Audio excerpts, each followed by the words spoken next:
Hey folks, I'm Mike. Do you hate ads? I hate ads. You know what I like? Patreon.com/inkdependence. It keeps this blog ad-free.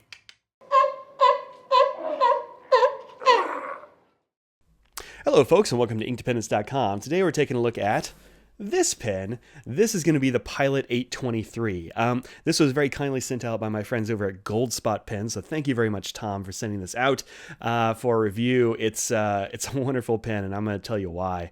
The other thing about this pen is that I should note that I kept putting off getting one. It's one of those pens that I would sort of ogle at fountain pen shows, and I would be like, and people would tell me, "Oh yeah, I know, you need to get one. It's the best. It's the best pen I have. It's the greatest pen. I love this pen. I always use this pen."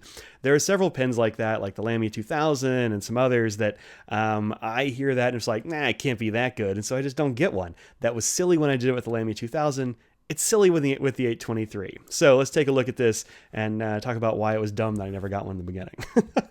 So I'll take this protective piece of foam out of here. And here is the pen in its presentation box. You have this very nice pedestal bottle of Pilot Blue. This is a 70 ml bottle. It has a little vial thing in there, so you can inkwell deal, so you can fill this nicely and easily, which is good because it's a fairly large pen. I actually don't have Pilot Blue in here. I went with an ink that I know, so I could get to know this pen, and that's Sailor Choo Shoo. We'll see that here in a little bit, but man, it's good. So beautiful pen in a beautiful box. This is the smoke version of the pen, which is sort of a mildly translucent gray or black. It's kind of black, really. As for paperwork, you have this use and care guide that has warranty information and all that kind of stuff. You've got this little pamphlet, which is very nice, Type P fountain pen, which is very nice because it tells you how to fill the pen. We'll talk about that here in just a little bit, because this is a vacuum filler. It's maybe not the most intuitive thing for a lot of new fountain pen users, or even people who've been using for a while. And it has this whole separate little card that only exists to tell you, hey, don't mess with the nib and feed. In fact, it says any attempt to move the nib neck assembly will from the barrel of the pen may result in damage and will void the warranty. Well, I don't want to void the warranty, so I've not tried to pull the nib or anything in this. Plus, man, I'm terrified to damage this pen. It's very, very sturdy. It feels good, but I don't know. Me messing around with nibs and feeds right now, not going to do it. So, job done, warranty card. I am sufficiently scared. Okay, let's take a closer look at this pen. All right, so this is the Smoke 823, newly available in the U.S. In fact, there are only really two colors of this pen available to the U.S. market, and it's this and an amber pen, which is more of it's kind of a translucent brown, and I think it's pretty cool looking, but again, I hadn't been able to convince myself to pull the trigger. This Smoke version is beautiful as well. It's mildly translucent. You maybe see a little bit of that. Let's get something white behind it. Maybe that'll help out. Not really. Let's get some light behind it. I think that'll help out a whole lot. There we go. All right. So you can see the translucence of this pen, which is fairly mild, really. And then at the end here, you really don't see much of the piston action, the vacuum filler action. When I take this off, if I hold this in just the right place, you should be able to see this vacuum filler piston move. There we go.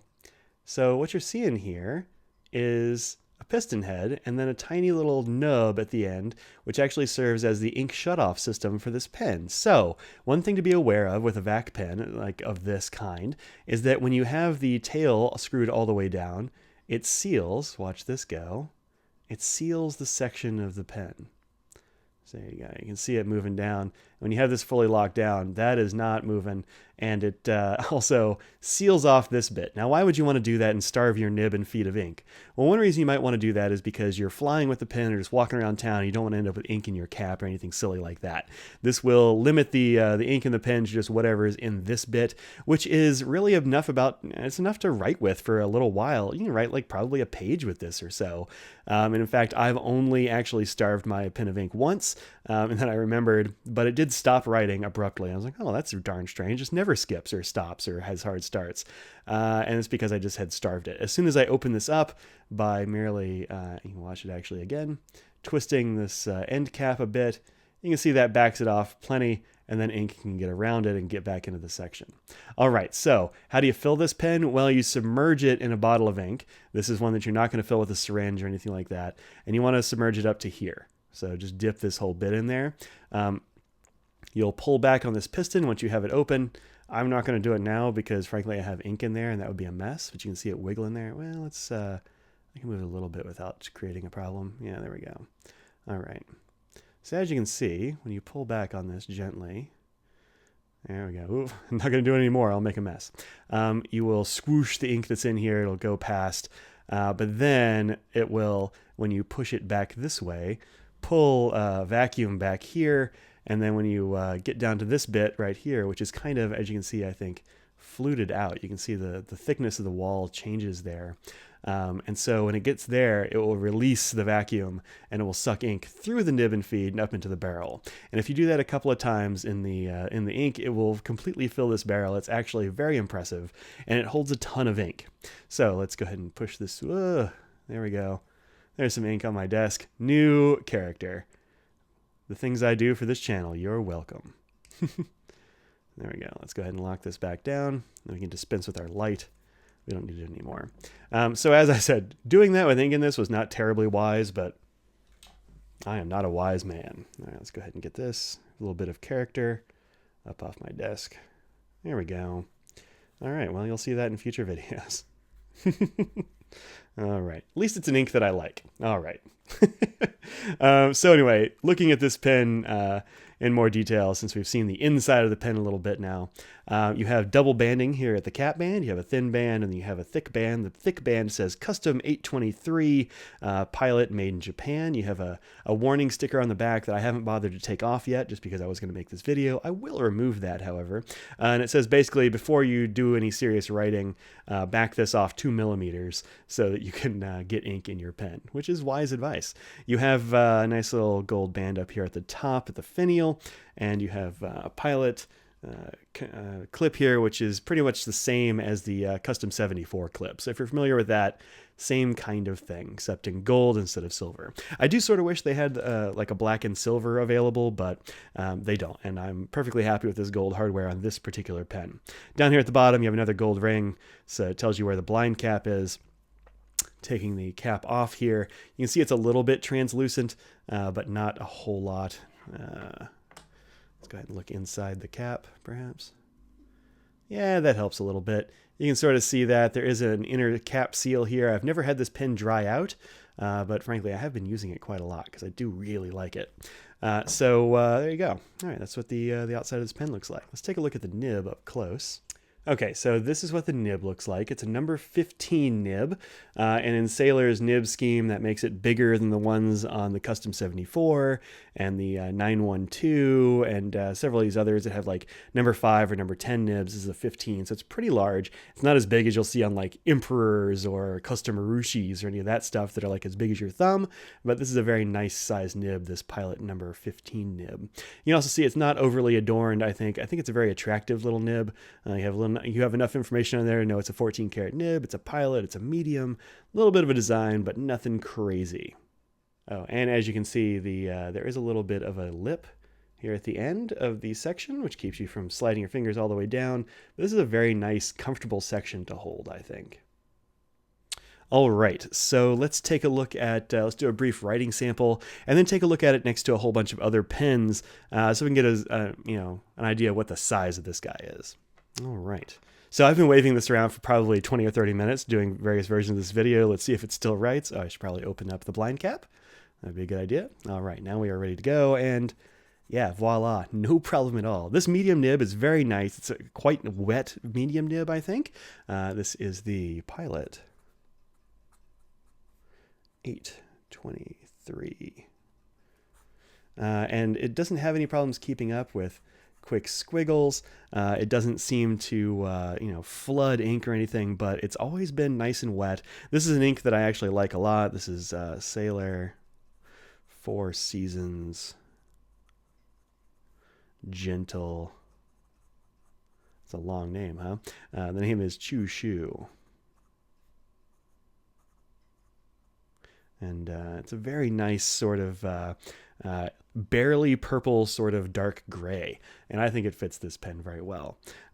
So I don't really have anything at all negative to say about the writing experience of this pen. It's a perfect length for me.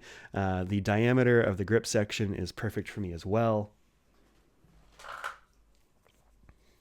It is, there we go. It goes between 10.5 up to 11.3 millimeters, depending on where you grip it. And that's perfectly in my sweet spot. So if you like a wider gripped pen, this is very nice. You can see that it does have some cap threads right here, but those are very, very smooth. You almost can't feel them. Like they're there, but they're not sharp at all. So even if you have a very high hold, I think this is a very comfortable pen to write with. And this nib being long enough, I had a discussion a little while ago with somebody about, why does it matter what size a nib is? Well, it kind of makes a difference between how far you are from the page, right? So this number 15 nib is beautiful and luscious, and I never had a problem with this writing, even right out of the box. I am probably the only person who's ever had a problem with Pilot nibs regularly, and sometimes they need a little bit of work for me. This one has been great the entire time. I have no complaints about this nib. It writes perfectly. It's a little bit of a thick medium, so if you're looking for a finer nib, I would go with a fine. I believe this pen is actually only available in fine, medium, or broad, which is a little bit odd. I would think that Pilot would have a whole bunch more nib options, but really just fine, medium, and broad. But beautiful writing nib, I think. All right, let's take a look at it next to a whole bunch of other pens. All right, so down here at the end, this is a Pilot vanishing point. We have the Lamy 2000 here for reference. We've got a Diplomat Arrow. We've got the Custom 74 from Pilot. We've got Platinum's 3776, the Franklin Christoph Model 40. This is a Parker Duofold Centennial, the larger of the two modern ones. And this is a Custom 912 from Pilot.